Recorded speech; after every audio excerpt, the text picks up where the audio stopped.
Hello, কে বলছেন? জি আমি আবির। গতকাল আপনি রাতে বৃষ্টিতে ভিজছিলেন, ঠিক ওই সময় আপনার একটা ব্যাগ রাস্তায় পড়ে যায়। হ্যাঁ রাইট, আমার ওয়ালেটটা আপনি পেয়েছেন? জি। আমি আপনাকে কোথায় এসে দিবেন আমি অ্যাড্রেসটা পাঠিয়ে দিচ্ছি, প্লিজ টাইমলি চলে আসবেন। হ্যাঁ, এক্সকিউজ মি, আপনি আবির? আমি আর খুবই কিউরিয়াস ছিলাম যে আপনি আসবেন কি আসবেন না। এখান থেকে কিন্তু আপনি আমাকে 100 টাকা লোন দিয়েছেন। মানে মানে আমি নিজেই আসলে 100 টাকা এখান থেকে নিয়েছি, আমার আসার ভাড়া ছিল না তো। আপনি তো খুব মজার মানুষ। টাকা কোনো বিষয় না, দেখেন আপনার অনেক টাকা তাই না? আমার না, আমার বাবার অনেক টাকা। আপনি 100 টাকা রাখেন, এটা বকশিস না, আপনার যাওয়ার ভাড়া। এটা লাগবে না, 100 টাকা দিলাম না। আমি তো অটোতে করে আসছি, আবার অটোতে করে যাবো। 20-40 টাকা আর 60 টাকা এরপরে থাকবে, যেটাতে আমি চাটা সব সমস্যা নেই। এটা তো অনেক হিসেবে। কি করেন আপনি? কিছুই করি না, বিদেশে যাওয়ার ট্রাই করি কিন্তু হচ্ছে না। বিদেশ যাবেন কেন? দেশেই তো এখন কত কিছু করার। কোথায় যাবেন, কোন কান্ট্রি? ওইটা না বলি। আচ্ছা, আপনার নামটা তো আমি সেভ করে রেখেছি, কোনো অসুবিধা। And you can call me any time.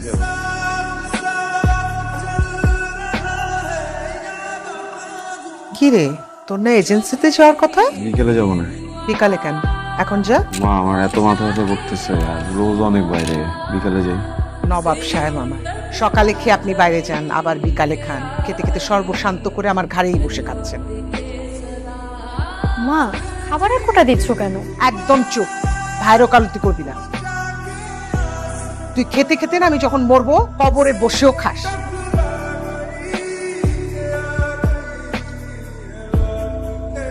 বলো আবির, ভাই ছবিগুলো একটু রাখেন।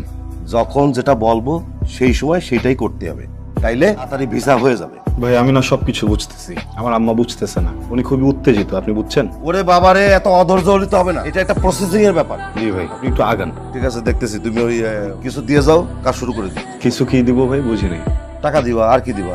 আবার কিসের টাকা? বসে দুদিন পর পর যদি আপনি টাকা চান, আমি টাকা কোত্থেকে এনে দিব ভাই? এটা কি নোয়াখালী বরিশাল যাচ্ছ? বিদেশে যাবা, আরো টাকা লাগবে। কিছু টাকা কত? 40-45 হাজার টাকা দিলেই হয়ে যাবে। ভাই আমি আপনাকে আর 1 টাকাও দিতে পারবো না। আপনার আমি অনেক টাকা দিচ্ছি, এখন টাকা ছাড়া যদি আমার যাওয়ানো সম্ভব হয় তাহলে যাও, যদি না পারেন আমার সবকিছু আমার ফিরে দেন। না, তুমি নাও নাও, সবকিছু নিয়ে যাও। ভাই প্লিজ আপনি একটু দেখবেন, আই এম সরি। দেখি কি করা যায়। আবির, খেতে আয়। পুলিশ অফিস থেকে ফোন করছিল আজকে, কালকে একটু সকাল সকাল যেতে বলছে। তো যাবি। ওই টাকা হবে তোমার কাছে? আমার কি টাকার গাছ আছে? তোর পেছনে কত টাকা ঢালছি খেয়াল আছে? একটা টাকা আয়ত করিস না, বারবার যেরকম টাকা চাস, লজ্জা করে না? মায়া বলেন তো আমি কেন বারবার আপনার সাথে দেখা করতে আসি? মায়ে পড়েছে? না, সুখের নেশায়। নিজেকে ধন্য মনে হচ্ছে, খুব ভালো লাগছে শুনে। আপনাকে অনেক অনেক ধন্যবাদ, আমাকে এত সময় দিচ্ছেন, আমি দিনগুলো কখনো ভুলবো না। এভাবে বলবেন না প্লিজ। তাহলে কি বলবো? আপনি অঝোর বৃষ্টির মাঝে এক মুঠো রক্তর। আপনি তাহলে রংধনু 7 রং হয়ে যান। সেটা সম্ভব না, চলুন। কেন, আরেকটু থাকি না? সবকিছু স্থিতি স্থাপক সীমা আছে, যেটা অতিক্রম করা নিষেধ।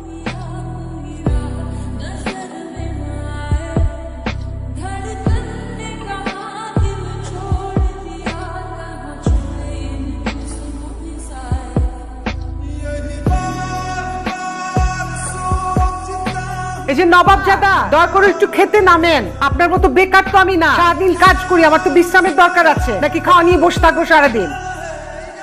ভাইয়া, মন খারাপ করিস না, খাবারটা রেখে গেলাম, প্লিজ খাবারটা খেয়ে নিস।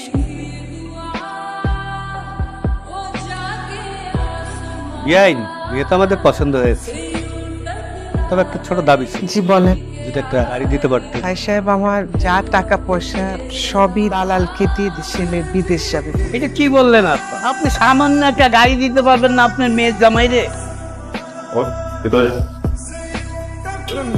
এটা কি ঠিক হলো? আসসালামু আলাইকুম। ওয়ালাইকুম আসসালাম। আপনি কি কোনো কোম্পানি থেকে আসছেন? না আন্টি, আমি মায়া।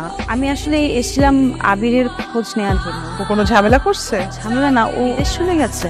না, ভেতরে আসো। বিদেশে যাওয়ার জন্য দালাল রে যা টাকা পয়সা ছিল সব দিয়ে দিচ্ছে। কাজের কাজ তো কিছুই হয়নি।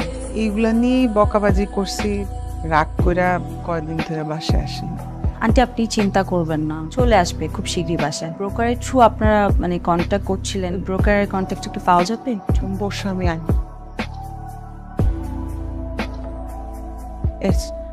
ওকে আন্টি, আমি দেখছি কি করা যায়, আপনি কোনো চিন্তা করবেন না। বলেন ম্যাডাম, কি হয়েছে? আপনি শফিক সাহেব? জি জি জি, পুরোটাই সফিক। আমি আবিরের ব্যাপারে কথা বলতে এসেছি। না, আবিরের ব্যাপারে কথা বলে কোনো লাভ নেই, কারণ ওর কপালে বিদেশ নেই। ওর বিদেশ যেতে আর কত টাকা লাগবে? আপাতত যদি 45,000 টাকা দিতে পারে তাহলে মনে করেন যে আমি একটা প্রস্তুতি নিতে পারি আর কি। 60,000, 60,000 টাকা। এটা হচ্ছে হাতে কলম। এক সপ্তাহের মধ্যে ওকে পাঠানোর ব্যবস্থা হবে। ভিসা হয়ে গেলে বাকি টাকা আপনাকে পাঠিয়ে দেবো। আর যদি না হয় তাহলে কি হবে জানেন? কি হবে বলো? হাজতে হয়ে যাবে, বললাম তো হয়ে যাবে। হয়ে গেলে ভালো। ম্যাডাম, আপনি যে এই যে এতগুলো টাকা দিলেন আবিরের জন্য, আপনি আবিরের কি হয়? শুভাকাঙ্ক্ষী। আসসালামু আলাইকুম খালাম্মা, আবিরের ভিসা হয়ে গেছে। কি বলো? এখন যে কোনো মুহূর্তে ও বিদেশে যেতে হবে। সত্যি? আবির তোর ভিসা হয়ে গেছে? মামা, আমি তাহলে যাই। এই তোর ভাইয়ের ভিসা হয়ে গেছে। সত্যি? তুমি আমাকে বিশ্বাস করতো না। বিশ্বাস তো করি। কেন? তোমার কি মনে হয় আমি কখনো এমন কোনো ডিসিশন নেবো বা এমন কিছু করবো যেটা তোমাদের জন্য খারাপ হবো? কি বলিস বুঝি না। আমি বিদেশ যেতে চাই না মা। আমি এখানে থাকতে চাই। আমি এখানে থেকে অনেক পরিশ্রম করবো, সবকিছু করবো। ওখানে একটু বেশি কামাতাম, এখানে কম কামাবো। কিন্তু তোর কি আমাদের কথা কখনো মনে হয় না? সব সময় নিজের যেটা ভালো লাগে সেটাই করবি। বিদেশ যাইতে ইচ্ছা করছে, সব টাকা দিছি, এখন আবার যাবি না। এটা ঢং। তোর মতো স্বার্থপর আমি আমার জীবনে দেখি নাই। আমি দোয়া করি আমার শত্রুরা যেন তোর মতো ছেলে না। মা, ছাড়। কি হয়েছে ভাইয়া? তুই যাবি না কেন? মা এত কষ্ট করে এত সব করলো, আর তুই এই সময় এসে বলতেছিস যে তুই যাবি না? ভাইয়া বল আমাকে কি হয়েছে? তোকে মায়ের কথা বলছিলাম না? হ্যাঁ। কেন যেন আমি মেয়েটার মায়ায় আটকে গেছে।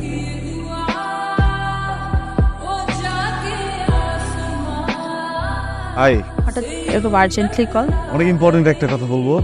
আজকে আমার লাইফের সব থেকে বেস্ট দিন, সব থেকে খুশির দিন। রিয়েলি? একটা গুড নিউজ আছে। আমার আপনাকে একটা গুড নিউজ দেওয়ার আছে। তাই নাকি? আচ্ছা, আপনি বলুন। আমার বিয়ে ঠিক হয়ে গেছে।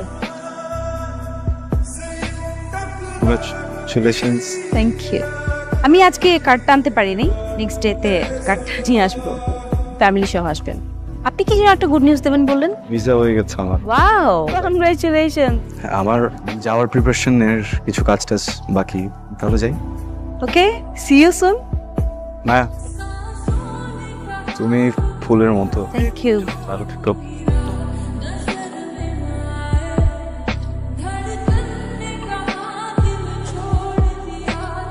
হ্যালো মায়া, জি। আমি আবিরের মা। তোমাকে একটা জরুরি কথা বলার জন্য ফোন করছে। আবিরের তো ভিসা হয়ে গেছে, কিন্তু ও তো বিদেশ যাইতে চায় না। আমার মনে হয় কারণটা তুমি নিশ্চয় বুঝতে পারতেছো আমি কি বলতে চাইছি। জি আন্টি, আপনি চিন্তা করবেন না। রাখি।